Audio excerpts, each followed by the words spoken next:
It's Wednesday, January 24th. This is the 23rd day that I'm in New Zealand on the TA, and the first day of leaving Arthur's Pass toward Lake Coleridge.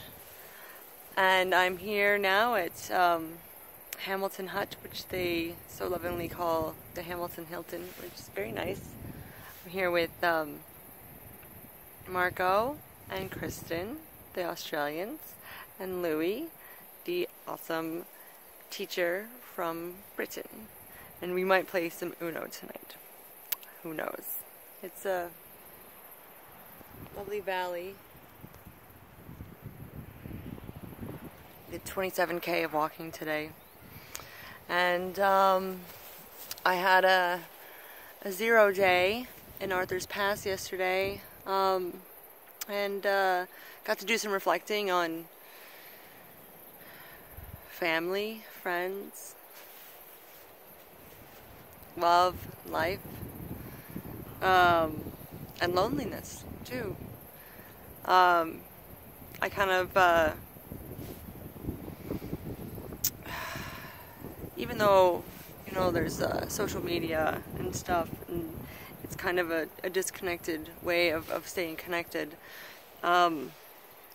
I could see that there's so much love in my family, and for my aunt who passed away 2 days ago, that I found out about right after a guy on trail asked to pray with me, which is totally bizarre.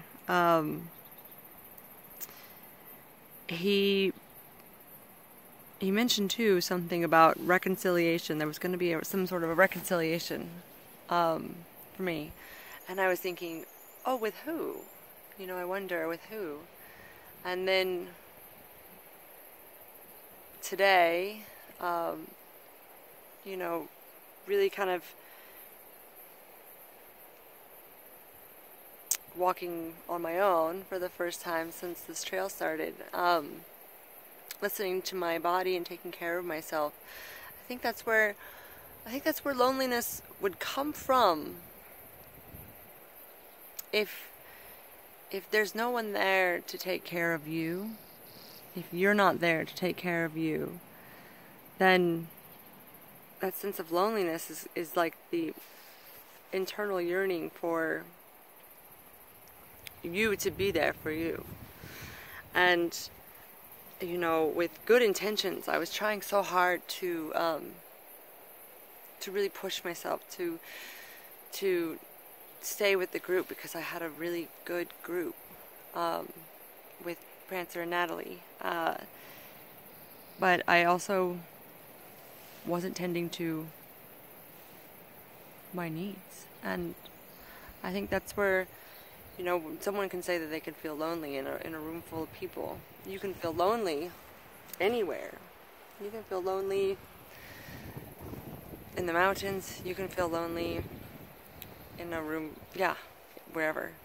And it's how much are you showing up for yourself, kind of a thing. And I kind of like that really came home for me. And also wanting to show up for my family members in whatever way that I could, being across the world, and then learning of the death in my family, my Aunt Linda, but seeing how much love that my other family members had for each other, seeing the love that my cousin's husband was showing up for her, and my stepmom was showing up for my dad. My dad was, you know, gonna show up for my other aunt, and that makes me really proud to be part of this family, even though I should make intentions to tell them I love them more. And you know, my first day without Prancer and Nathalie, Prancer and Blackout, is interesting.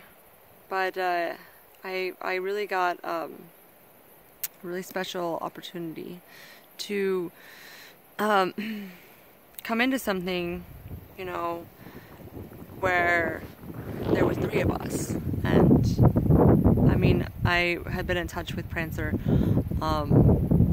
through his blogs when he was doing the North Island, and was hoping to meet up and stuff, because obviously what's not to like about him?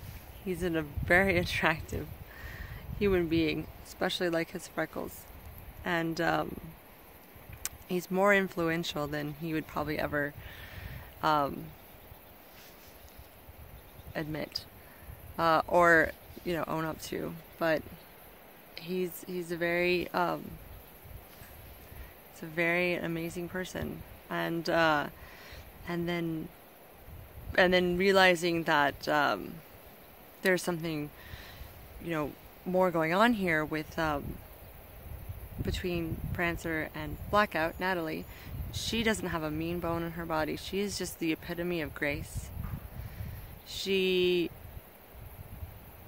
just embodies compassion, and they just both took me in with open arms, and whatever the dynamic that they had before I came along, they'll deny it was anything like, maybe it doesn't look like romantic love, but whatever it is that they have, I mean, me coming from only ever having one long-term relationship, and it was the epitome of unhealthy, but it was unconditional. It was an unconditional love. And then spending the next 5 years kind of learning, healing, exploring, observing.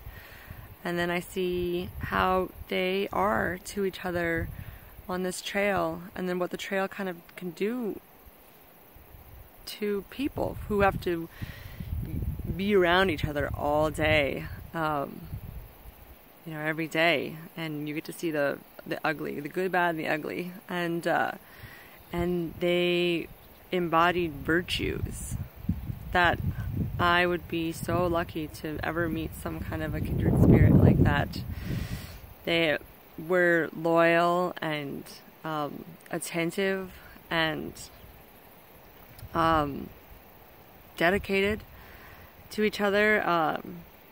They might have talked shit to each other, but they underneath that, you could see that they were the glue that binds, like, long-term unconditional companionship, which lasts so much longer than any kind of surface attraction or rose-colored glasses that someone might have, for another person. So me getting it to walk my first 21 days with Prancer and Blackout, Lino and Nathalie, I got to see ways that I'd like to be, or things that I would like to aspire to become. I mean, because maybe call me an idealist, but I still believe in romance, and it would be amazing to find something like that on trail. And what they have is really special. And me getting a chance to be a part of, welcomed with open arms into their,